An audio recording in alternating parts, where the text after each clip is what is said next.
pagi, saudara yang terkasih dimanapun berada pada pagi hari ini. Salam damai sejahtera bagi kita sekalian. Pada pagi hari ini kita kembali mendengarkan firman Tuhan dari kitab Kisah Para Rasul pasal 2 ayat 1-4. Demikian firman tertulis. Ketika tiba hari Pentakosta, semua orang percaya berkumpul di satu tempat. Tiba-tiba turunlah dari langit suatu bunyi seperti tiupan angin keras yang memenuhi seluruh rumah di mana mereka duduk. Dan tampaklah kepada mereka lidah-lidah seperti nyala api yang bertebaran dan hingga pada mereka masing-masing. Maka penuhlah mereka dengan Roh Kudus, lalu mereka mulai berkata-kata dalam bahasa-bahasa lain seperti yang diberikan oleh Roh Kudus itu kepada mereka untuk mengatakannya. Saudara yang terkasih, kita manusia ada dalam sebuah lingkungan yang menganut sebuah budaya. Sadar atau tidak, kita dapat disebut dengan produk budaya. Cara berpikir dan berperilaku kita termasuk berkata-kata dipengaruhi kuat oleh cara-cara orang di sekeliling kita. Bagaimana tidak? Setiap hari kita bertemu dan mendengar orang-orang berbicara. Secara pelan kita pun mengadopsi hal tersebut menjadi gaya kita berbicara. Saudara yang terkasih, kedekatan kita dengan siapapun akan menentukan cara kita berbicara.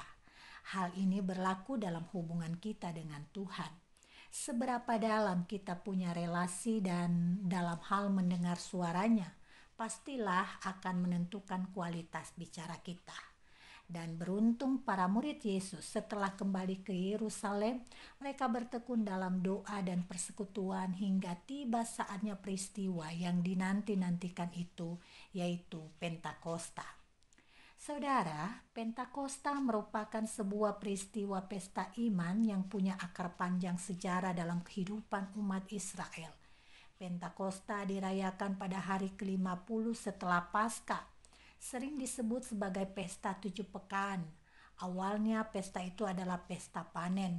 Oleh karena itu tidak mengherankan kalau pada perayaan Pentakosta sekarang banyak gereja yang mendekor ruang ibadahnya dengan hasil panen, sekaligus membawa persembahan syukur tahunan mereka.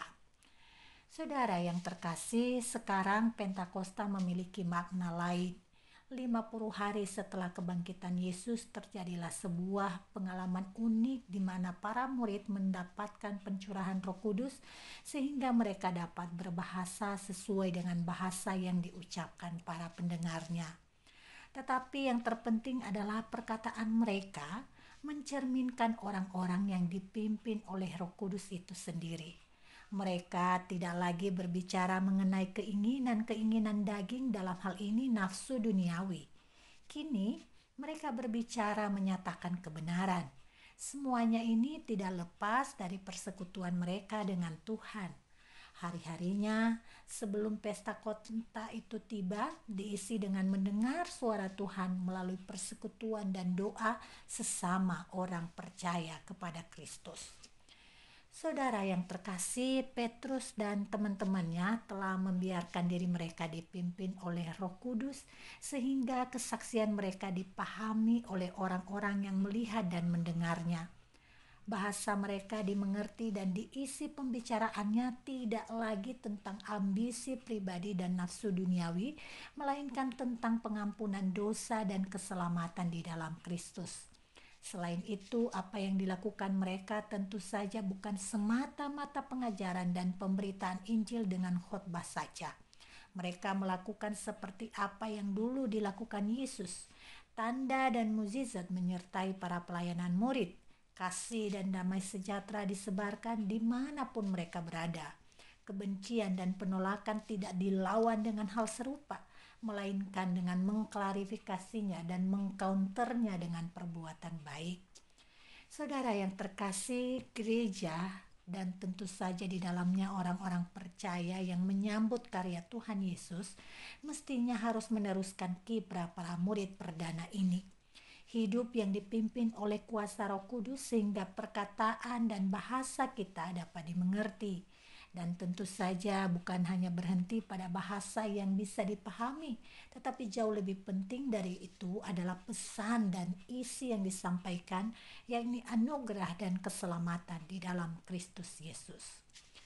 Saudaraku yang terkasih, amanat ini hanya bisa kita lakukan apabila hidup kita mau dipimpin oleh Roh Kudus dalam hubungan yang dekat dengan Tuhan.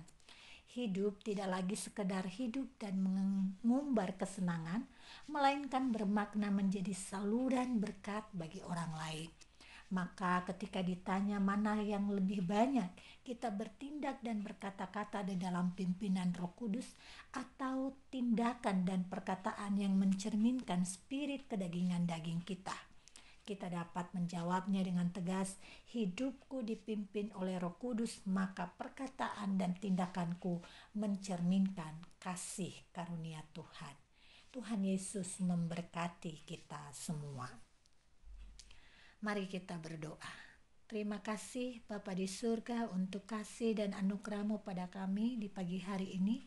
Kami bisa bangkit dan bangun dari tempat tidur kami.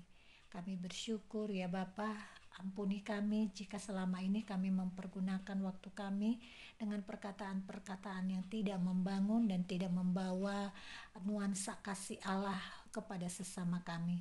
Hari ini kami rindu dipimpin oleh Roh Kudus sehingga setiap perkataan dan perilaku kami mencerminkan hubungan kami yang dekat dengan Engkau.